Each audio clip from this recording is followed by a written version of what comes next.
This is episode 221 of the Homeowner Show. We're doing a special episode this week. I'm excited for you guys to tune in and listen. We have a former guest that hasn't been with us for a while. We're going to get to hear her story. This is going to be a little bit, it's not like an off topic, but it's going to be a good show. Excited for you guys to join with us in this one. Tanya, welcome back to the studio. Thanks, Craig. It's good to be back. Yeah, we're excited to get to chat. I'm going to get the video all set up here because Kevin's not here to actually do my job for me.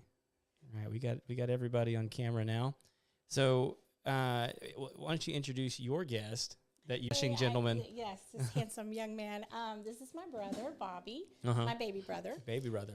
My person. I want everyone to notice that she didn't say, I'm the older sister. No. He's my baby brother. I mean, you know. Language matters to the women in our lives. Yep. So your baby brother. So my name is Bobby Foster. I'm the baby brother, and we're just here to talk about our lives and Sunset Cowboy and everything else. And yeah, you know, and we want to get into all things Sunset Cowboy because this is a nonprofit that you guys have started. Yes. To assist people who are dealing with mental health issues. Yes, mental health issues, as well as the underinsured. One of the things that I have found in my research, which was really baffling to me, is that Texas has the most uninsured people in the United States. You would think smaller states or less, states with less poverty, Louisiana, those type of states. No, it's Texas. It's right here where we live. And so, yes, mental health and the uninsured is really what is our focus in Sunset Cowboy. Yeah. Do you know any of the numbers dealing with the uninsured in Texas? I mean, like, is it a product of people working part-time, having multiple jobs, or is it because there's so many like independent people in Texas that are kind of trying to do their own thing? I think it's a multitude of things. I know for me, from my experience, a couple of years ago when I really got sick, right, and my husband had to leave his job after 20 years to take care of me. We had to go on Cobra, and in Cobra, it was $1,800 a month. Yeah, and so for 2 years, I mean, that's someone's mortgage. Yeah. And I won't say that it was not easy to make those payments, but what were the other choice? I was very, very sick at the time. And so what I've kind of found is that it's a multitude of that. It's people who just simply cannot afford it. Yeah. It's just too expensive, or part-time, and the companies are not offering it to them. Right. And it's the numbers are staggering. Yeah. And even when you go on the marketplace and try to find it, you're still looking at, for a family, over $1,000 a month, right, to have insurance. Let's not even talk about your prescriptions and your co-pays and that type of thing. Really, who really has that kind of money? Yeah. It's just unbelievable to me. And Cobra is, from what I understand, it's a good thing. Like, it's something that allows you to keep your insurance while you're in between jobs, right? Right. It's a higher premium, but it's like something that lets you keep your benefits till you can get into a new system. Correct. Okay. Correct. And so you keep your same doctors, right. And so when we're going through things like I was going through with, my cancer diagnosis and my seizures and that type of thing, it was imperative that I kept the same doctors. Okay. So it was just a sacrifice that, we had to make, that we have to make this payment and we have to, keep these same doctors. But to say that after losing my husband's salary on top of, and then, taking that payment on, right, it was something that we had to really, but there was really no choice. Yeah. But not everybody has that. And so the numbers are staggering. And like I said, I think it's just a multitude of things that boils down to, are they going to pay their bills or are they going to have health insurance? Yeah. Yeah. Yeah.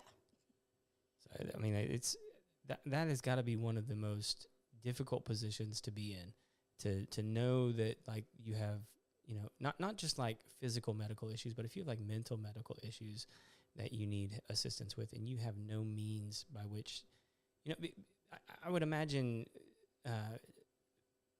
doctors who are wanting to help with mental issues have to be some of the more compassionate people. Absolutely. But like, they have to make a living too.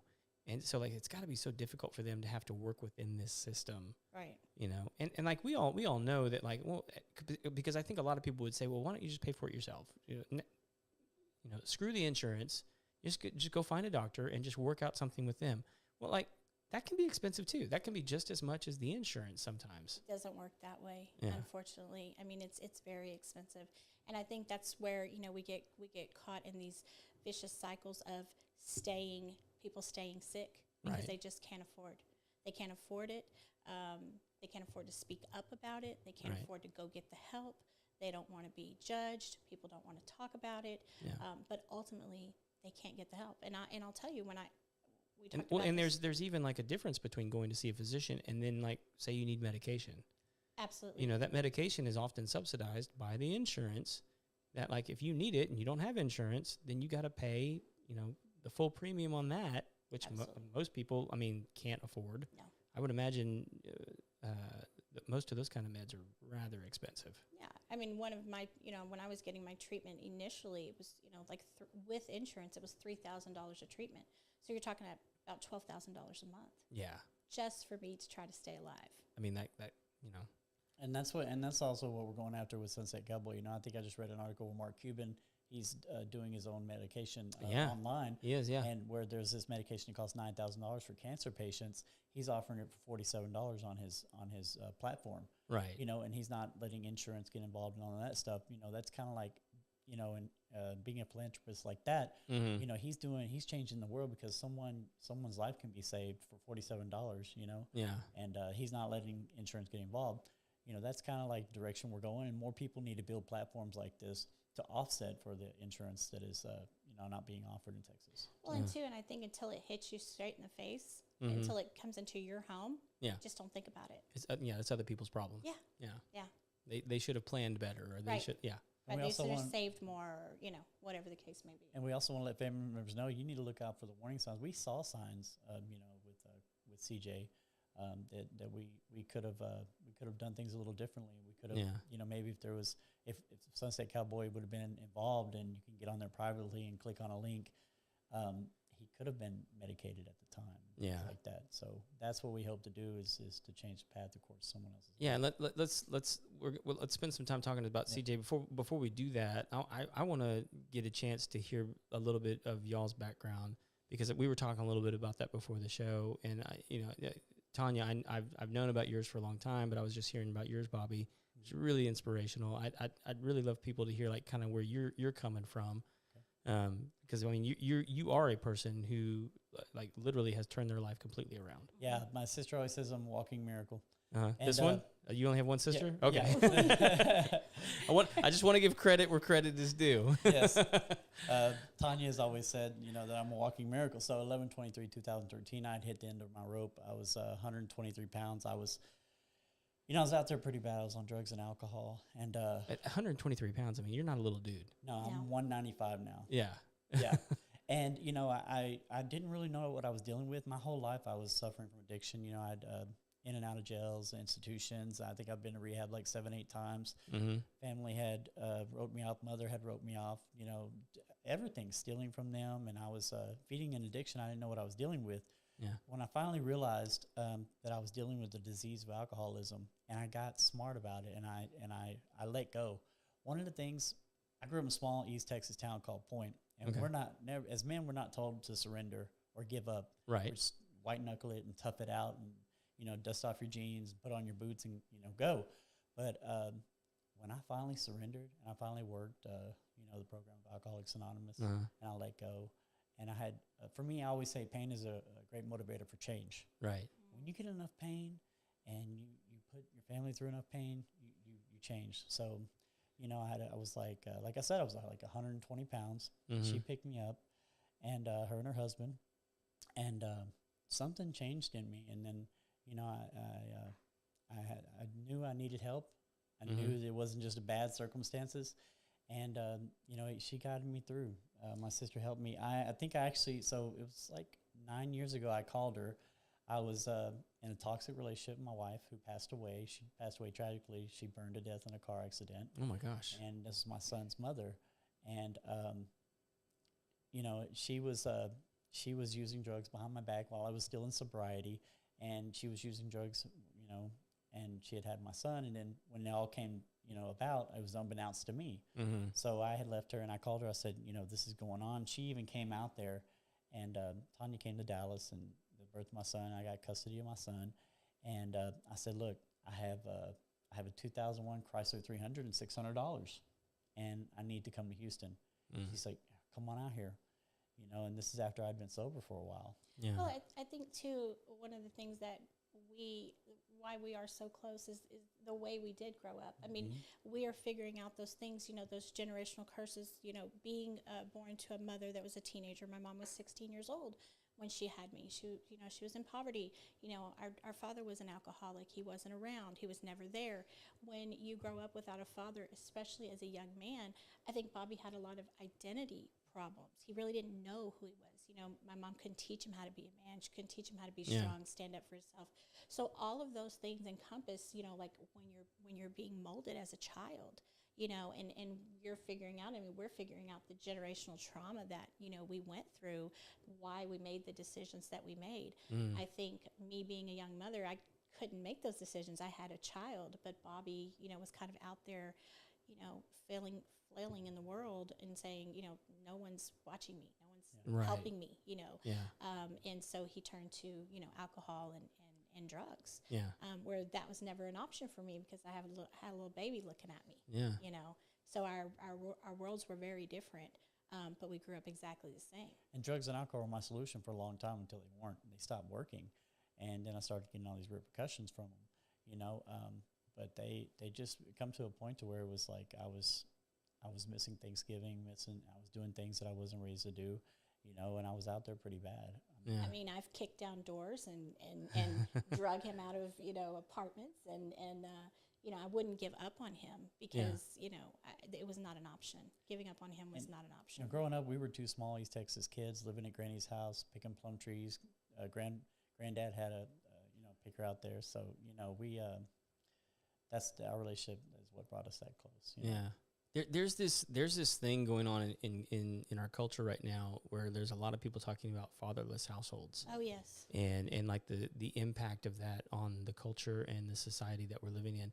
So much so that I am seeing this reactionary thing around it where you have some people out there right now talking about how, like, look, if your husband is cheating on you and there's a kid involved, it's probably more worth your while to stay in that relationship just so that you can have a two-parent household because of the outcome, the downstream effect of the kids later on, and which boggles my mind. It's unbelievable that people don't understand the effect, and not just on the young men, but as the women too. I mean, our father has 8 children with 4 different women. Oh my gosh! And never was involved in any of the children's lives on a long-term basis. Never paid child support. Yeah. It wasn't like that back then where it is now. But the damage that it does to the children is almost irreversible. At times. Well, this is what's interesting to me about it is these people who are talking about this, they have weighed in their minds, and I'm not saying they're making the right decision or making the right call. I don't know. But they are saying the downstream effect is so heavy that it's worth the trauma of staying in a bad relationship with someone who's cheating on you than it is to leave them and create a single parent household. And like that should just tell us all so much about how much it affects kids to live in a fatherless household. It's probably, I remember we were little and we would be at my grandmother's and there would be times where, we'd be at my grandmother's because my mom couldn't keep the lights on or, whatever. And we would just be like, we would be sitting there and saying, do you think our dad's looking at the same stars as us? Do you think he's thinking of it? I mean, that is deep. Yeah. That is deep-seated stuff that even me at 48 years old, I still, think about how the trauma of that, like, your parents are supposed to be your safe place to fall. Right. And having children and not being married and then, raising my son now with my husband and seeing what a present father he is. Right. I almost look at it and I'm almost like a little bit jealous, a little bit like, man, you have the greatest dad. And I know that my son is going to turn out so differently than we did because that's the way God intended it. Yeah. You know, there's no mistake about that. A child needs a mother and a father. Yeah. And when you don't, either way, it affects them to their core for their entire life. For sure. Yeah. And so we've talked about it a little bit. I mean, like, you told me several times you were a mom at 16. Yes. So, like, tell us a little bit about your background then. Yeah. So from there. So, my high school boyfriend, things happen and conversations didn't happen. And so things happen. And so, I got pregnant at 16 years old and, everybody wanted, give him up for adoption, this and that and the other. And that just wasn't an option for me. Sure. I'm the type of person, I made my bed, I'm going to lie in it. I wasn't afraid to work. I wasn't afraid to get out there. And so I had CJ a week before my 17th birthday. And his father was going to play college ball, and he had a full scholarship, and I never told him about him. And I just, I knew it wasn't going to make a difference. It was just one of those things where you're stuck here and I'm going. And were you thinking I'm not going to screw up his life? Is that where absolutely, you? Yeah, absolutely. I knew that we weren't in love or we weren't going to get married or anything like that. I just knew that he came from a situation where if he didn't take that scholarship and go play football, he was going to be stuck, just like a lot of us were. And so, small town fear. Yeah, absolutely. And so I grinded it out and I worked and I took care of my child. And did he ever find out? Yeah. He actually did. He came home CJ was about 9 years old. And, around town, people say, well, Tanya, she has this blonde-haired boy, and he looks just like you. And he came and found me, and he's like, is he my son? And I said, yeah, And so CJ met his father when he was 9 years old. Oh, wow. And it was like looking in a mirror. I mean, if you looked at both of them, they're like twins, you know. Wow. And so probably maybe not the best decision, but when you're 16 years old, you don't make a lot of bad decisions when you're 16, yeah. Yeah, exactly. And everything that we steer clear. Everything that our biological father did, we made a note not to do that. Oh, okay. We did not want to impose that on our kids or anything. Yeah, and he wasn't ready to be a father. He didn't want to be a father, and so I didn't want to push that on him at all. And so I just said, well, I'm going to take care of it myself. Yeah. And CJ was just bringing him home. He was just a bright spot, and I was just so excited. It was my first nephew, and he was just, I took the job of being an uncle very seriously. Yeah. It was a job that I did not take lightly. In later years I would take him mudding and stuff like that, nice. And off-roading, and so CJ was a bright spot in our life. Oh yeah. It was hard, but I mean, there was just something so special about him. First of all, he was the cutest baby ever, and people would come up to me, do you know he's so cute? He's like, yeah, I do, but you know what a handful he is as well. Yeah. But yeah, and I looked at myself and I said, I'm actually repeating my mother's life right now. And I was like, I've got to turn that around. Yeah. Yeah. Yeah. I mean, people don't think that there's anything to it, but there is something to. I mean, I think you used the phrase like generational curse earlier, but I mean, like we often repeat what we see. Absolutely. And curse, blessing, whatever you want to call it, but like we will. There is a pattern to our behavior based off what we see in our environment. But there's also like this weird like genetic thing where like you can, like without even knowing your parents, you are in some way programmed to sort of behave or act in the same way. Yeah. Yeah. And it's a weird thing to. And we tried to say, growing up, it's like we're gonna do different. Yeah. That takes a lot of work though. Oh, we're still working on it. And we always say DNA doesn't lie. Yeah. It's like, because it's so like some of the things that I inherently hated because of my father, they're so natural inside of me. Yeah. I have to work really hard at it. DNA is a real thing. Yeah. Well, and so let's talk about this baby boy. I mean, because this is the whole reason we're here, right? Yeah.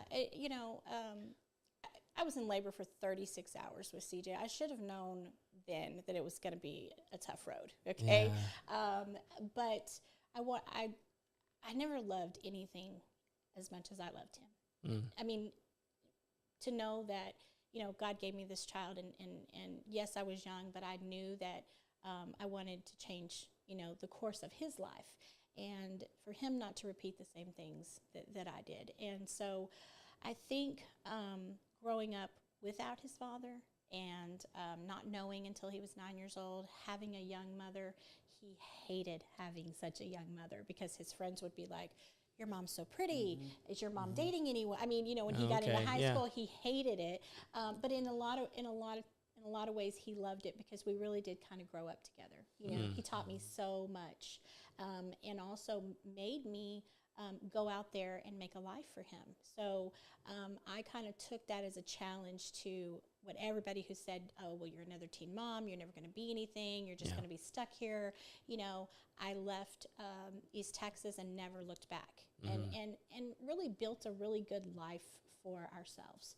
And I had another child, a couple of years later, and it was just, my whole life was built around those boys and raising them and trying to give them everything that we didn't have.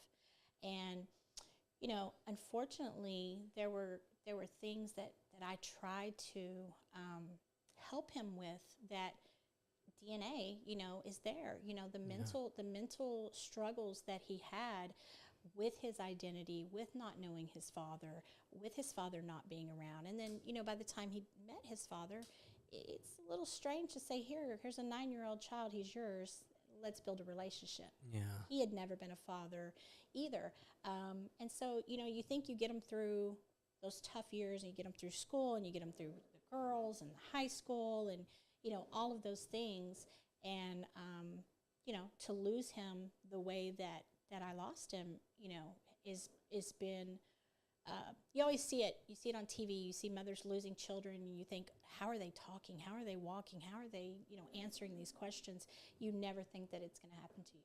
You never think that you're going to get that phone call. Yeah.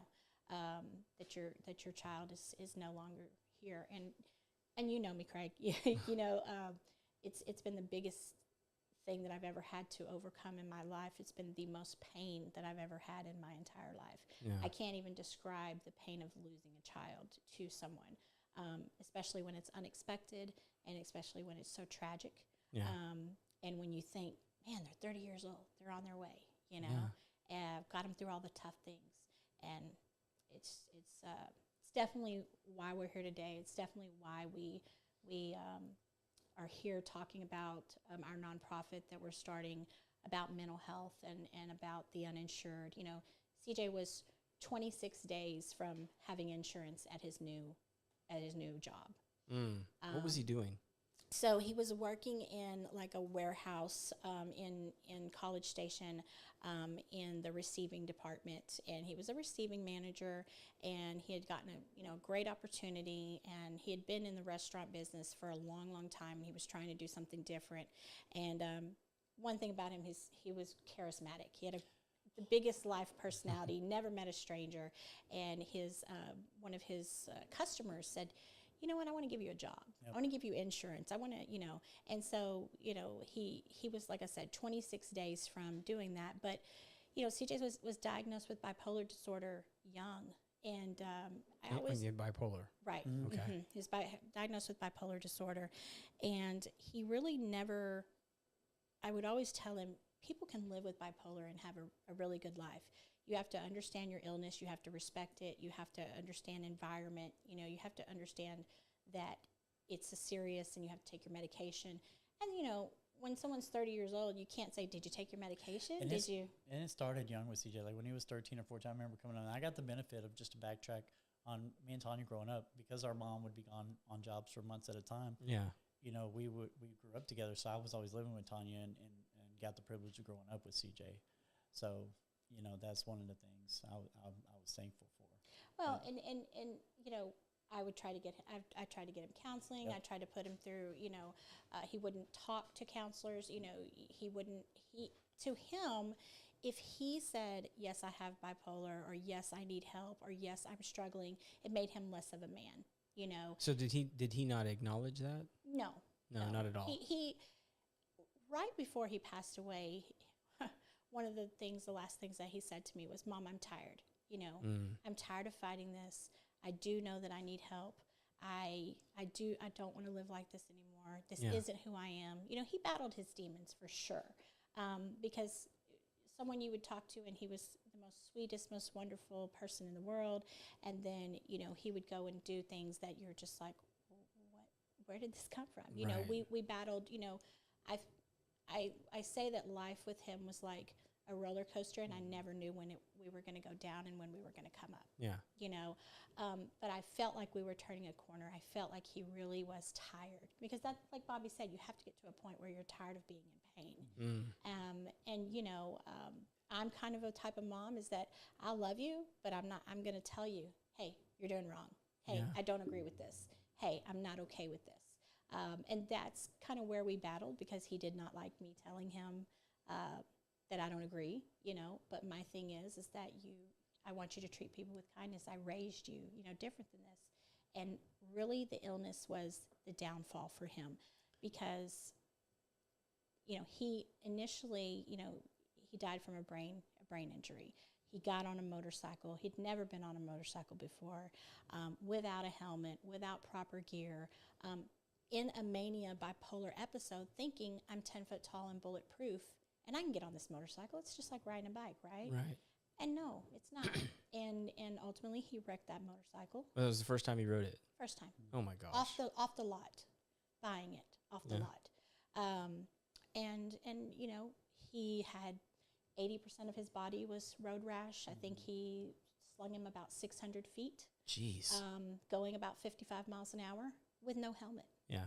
I mean, I think most people in a car think about like going 55 miles an hour. That's no big deal. But like on a motorcycle? With no gear. Yeah. With no protection. Jeez. He was on a tank top and flip flops and no helmet. Oh my gosh. Like shoes too. Yep. Yeah. Oh my no gosh. Proper, yeah. So he was road rash from head to toe, and I actually held his hand on that day, and he was in great pain. Yeah. You know. And so coupled with the fact that, you know, he was in a mania state at the time, you know, and then, you know, going into the hospital, going into ICU, you know, it went straight into ICU. You know, they kept telling us, okay, he has a slight brain bleed. It's going to work itself out. You know, and we just listen to the doctors, right? Like, we believe the doctors. And then, you know, they rush him out, they rush him home and get him out of the hospital. And then 2 days later, he's like, Mom, I'm having hallucinations. I can't tell reality from, you know, I can't tell if this is the doctors. I can't tell what's going on. You know, I'm hallucinating. I don't know what's going on. So he goes back to the hospital, readmit him, starts having seizures, gets out of the hospital again. Was this all in College Station? All in College Station. Okay. 2 different hospitals. Third time, he goes back. He's there for a few days. Again, you know, I'm asking him, did you give him an MRI? Did you get, you know, I'm asking all the questions, but again, he's 30 years old. His gash in his head is significant. Yeah. You can see it. He wasn't making sense. He wasn't talking right. He was very confused. All he just kept saying is, I'm in a lot of pain. I'm in a lot of pain. And the last time that they let him out was on a Wednesday, and he passed away in his sleep that night. 30 years old. And I assume there was like an autopsy. Yes, and that was the hardest thing for us at that time. My brother and I were actually in Dallas going to a funeral, and I got the phone call, and of course, you know, couldn't believe it, because I just talked to him at 8:30 the night before. Right. And the autopsy, because of COVID and because of the time frame when he passed away, it took 7 months for us to find out. So, you know, he was in College Station. He had roommates. You know, he initially, you know, because he had said that he was suicidal or having hallucinations, they thought initially that he had taken his life. And that's the first thing that the detective told me. Why did they think he'd taken his life? Because at the hospital, he was trying to fight the doctors. He couldn't tell reality from what was going on. He was hallucinating, you know, and he was off his medication. We didn't know if he did. We don't know if they had access to his history of bipolarism or whatever. Right. And then they maybe use that against him, because that's also, you know, we're talking about. You know, did they use that against him to get him out, you know, you're unmedicated or, you know. Right. So he'd been diagnosed with bipolar. Oh yeah, Yeah. since he was young. I mean, just really quick, I was looking this up while you guys were talking. From the National Institute of Health, it says that close to about 5% of Americans experience a bipolar disorder. Yeah. You know, and like that doesn't sound like a whole lot, you know, except for everybody that's paying a little bit north of 5% on their interest rates right now. Right. You know, it's then it becomes a lot. Right. But I mean, like that's every 5 people out of 100 that you meet, I mean, experience some sort of like bipolar Right. experience. Right. And I think, you know, initially, you know, when the detective told me that, I was like, no, there's no way that he would do that. But at that time, I knew what kind of pain and confusion that he was in. Yeah. So I'm not this kind of person like, no, never, not my kid. You know, I'm a realist. But waiting 7 months to not know what happened to him was torture. Yeah. Absolute torture. So what did they ultimately determine? A brain hemorrhage. A brain hemorrhage. Yeah, it was The undiagnosed brain hemorrhage. Completely related to his motorcycle accident. Right. Which could have been Prevented. Could have been prevented Right. had they done an MRI. Yes, had they kept him a little longer, had they done more extensive testing, which brings us to, you know, where we are. You know, after losing him, we're like, what can we do? And you also know? could have been prevented if he would have had adequate access to his medication. He would have had that mania and say, hey, I need to save gas and get on this motorcycle. Yeah, we could have know? prevented ultimately the most expensive part of this, which was the accident. Right. You know, because he probably wouldn't have gone and done that. Absolutely. Yeah, but Absolutely. he didn't have any medication because why? It's too expensive. Okay, because he was uninsured. He was uninsured. Okay. Too expensive.